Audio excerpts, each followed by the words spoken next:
2005년 5월의 어느 화요일 아침, 아들 키넌과 나는 5년 동안 뜯어보지 않았던 종이 상자를 열었다.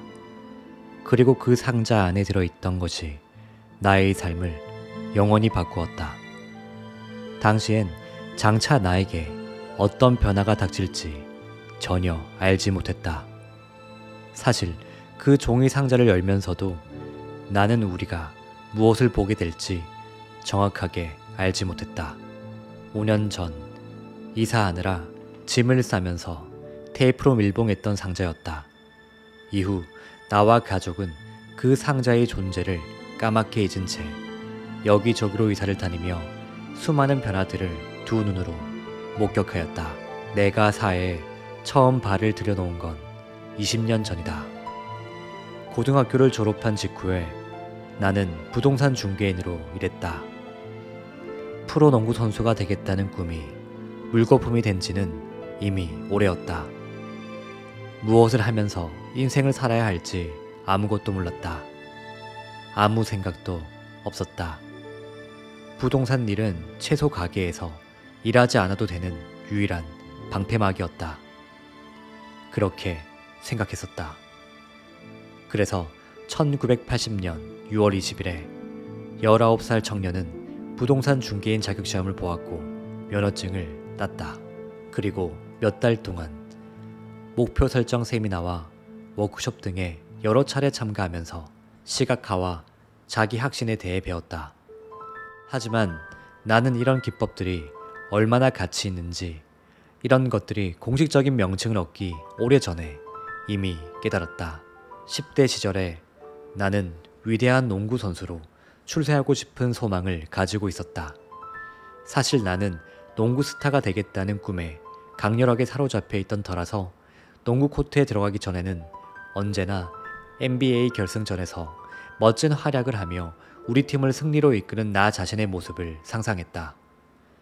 게임 종료 직전에 결승골을 성공시키는 내 모습을 끊임없이 상상했다. 농구공을 끌어안고 잠을 잤다. 나는 나무랄 데 없이 훌륭한 선수였다. 그러나 이 모든 것들은 교통사고로 다치기 전까지 일이었다. 더 이상 농구 경기에서 이기는 게 문제가 아니었다. 이제는 일이라는 경기에서 이기는 게 중요했다. 나는 같은 부동산 사무실에서 일하는 사람들 가운데 최고의 실적을 올리는 사람들이 무엇을 하는지 살폈다. 매처럼 날카로운 눈으로 그 사람들이 하는 일을 지켜보았다. 그 사람들이 전화로 통화하는 내용도 귀 기울여 들었다. 심지어 회의를 할 때도 나의 관심사는 회의가 아니었다. 그 사람들이 무슨 말을 하고 또 어떤 방식으로 말하는지 지켜보는 것이 나의 가장 큰 관심사였다. 그리고 또 나는 닥치는 대로 온갖 종류의 문서나 기사 혹은 책을 읽으면서 부동산 중개인으로 성공하는데 조금이라도 도움이 될 수 있는 것이라면 하나도 빼놓지 않고 습득했다. 오디오 테이프도 들었고 강연에도 참석했다. 이 과정에서 나의 친구이자 스승이며 사업의 동반자가 될 사람을 만났다. 밥프로 되었다. 1960년대 초에 밥은 고향이던 토론토를 떠나서 시카고로 가서 얼 나이팅게일과 함께 일했다. 나이팅게일은 이미 10년 전에 자기개발 산업의 기반을 닦은 사람이었다. 나이팅게일의 유명한 오디오북인 가장 낯선 비밀은 대중음악 테이프를 제외하고는 최초로 100만 부가 팔린 베스트셀러였다. 그런데 얼 나이팅게일은 자기개발 분야에서 여태까지 가장 유명한 책이라고 할 수 있는 생각하라 그러면 부자가 되리라의 저자 나폴레옹 힐에게서 깨우침을 얻은 사람이었다. 나폴레옹 힐에서 얼 나이팅게일로 그리고 다시 밥 프록토로 이어지는 계보에서 한 가지 주제가 이들의 가르침을 관통했다. 성공의 비밀은 자기 생각을 어떻게 통제하느냐에 따라 달려있다는 것이 바로 그것이다. 이 위대한 스승들은 나에게 성공을 가로막는 유일한 요소는 스스로 생각에 제한을 가하는 것이라고 가르쳤다. 이들의 가르침을 나는 완벽하게 이해했다. 왜 그런지, 그리고 어떻게 해서 그렇게 되는지 알지는 못했지만 내가 보기에 그들의 가르침이 밝히는 진실은 아주 자명했다. 곧 나는 나의 목표를 글로 쓰는 작업을 진지하게 수행했다. 나는 내가 얻고자 하는 성공과 관련된 다짐을 종이에 적기 시작했다. 아울러 이런 확신의 내용을 글로 생생하게 묘사했다. 내가 가지고 있는 여러 목표의 이미지를 무의식에 각인하고 기업가로 성공 가도를 달리는 내 모습을 담은 영화를 머릿속에서 상영했다. 부동산 중개인으로 첫 발을 디뎠던 그 해에 나는 약 3만 달러를 벌었다. 20살 나이에 벌 수 있는 돈으로는 적지 않은 금액이었다. 두 번째 해에는 15만 달러를 벌었다. 목표를 설정하고 시각화하고 자기 확신을 한 게 효과가 있었던 것이다. 세 번째 해에 나는 시간을 따로 빼서 잠시 뒤를 돌아보고 내 활동의 지평을 넓히기로 했다. 그래서 세계 여행을 떠났다. 이후 나는 1999년 초에 새로운 회사를 창립했고 9달 뒤에는 이 회사를 나스닥에 상장하는 데 성공했다. 그리고 그 뒤에 다른 회사를 합병했었는데 우리가 세운 회사의 시장 가치는 무려 250억 달러나 되었다. 이 일은 나에게 세 가지 결과를 가져왔다.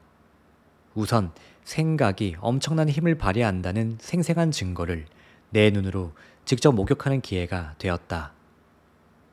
그리고 이제 현업에서 은퇴를 해도 얼마든지 넉넉하게 살 수 있을 정도로 충분히 많은 돈이 생겼다. 2000년 초에 나와 가족은 샌디에이고의 주택지에 우선 집 한 채를 빌려서 임시로 지내며 우리가 살 집을 본격적으로 찾아 나섰다. 마침내 우리가 바라던 멋진 집을 찾았다.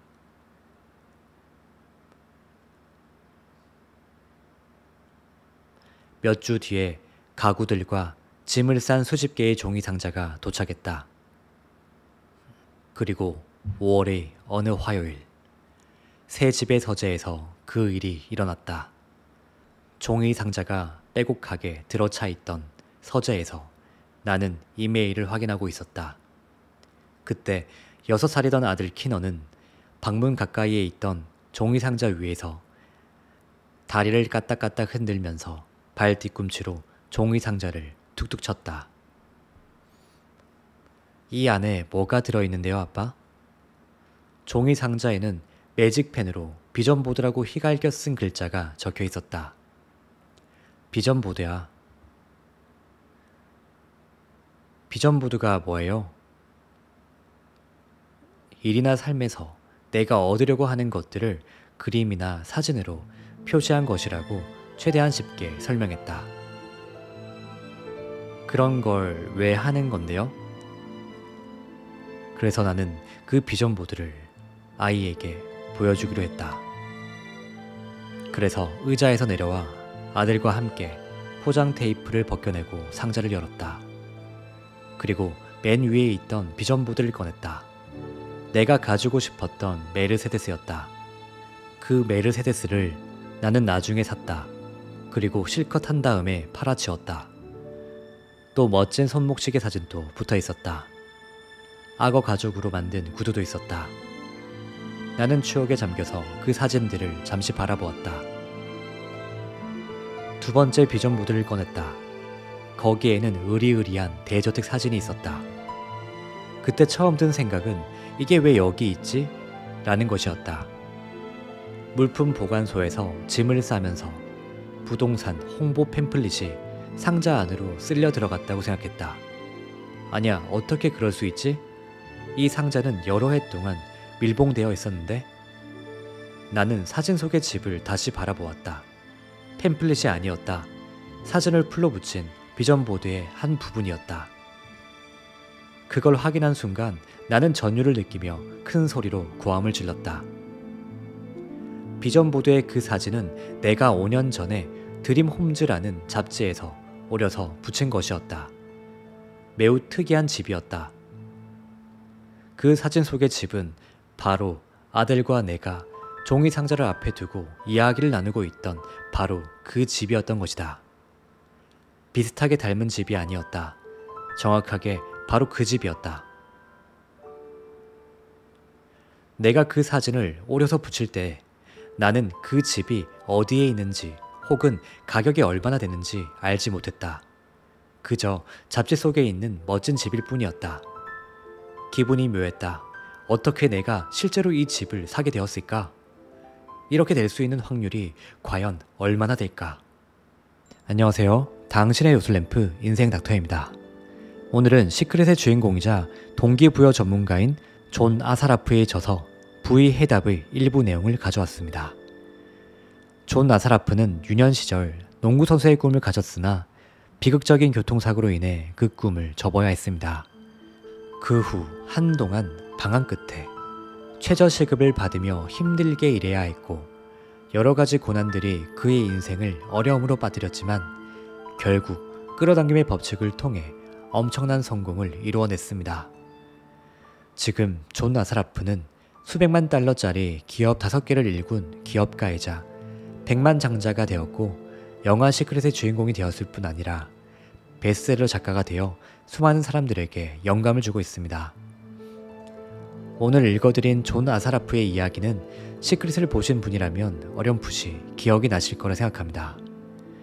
끌어당김의 법칙으로 경제적 자유를 누리며 살아가던 중 우연히 그의 아들이 존 아사라프가 오래전에 만들었던 비전보드를 발견하게 되고 과거 자신이 그토록 꿈꾸었던 집이 정확히 현재 거주하는 집임을 알게 되는 장면이죠. 존 아사라프는 이후에 이 놀라운 일에 대해 수많은 과학적 사실들을 바탕으로 비밀을 밝히려고 했습니다. 그리고 그 비밀에 대한 모든 것을 부의 해답을 통해 알려주고 있습니다. 앞으로 부의 해답 시리즈를 계속해서 만들어 볼 예정인데요. 하나하나 보시면서 여러분의 것으로 만드시기 바랍니다. 당신의 요술램프 인생닥터가 오늘 또 소중한 당신을 응원하겠습니다.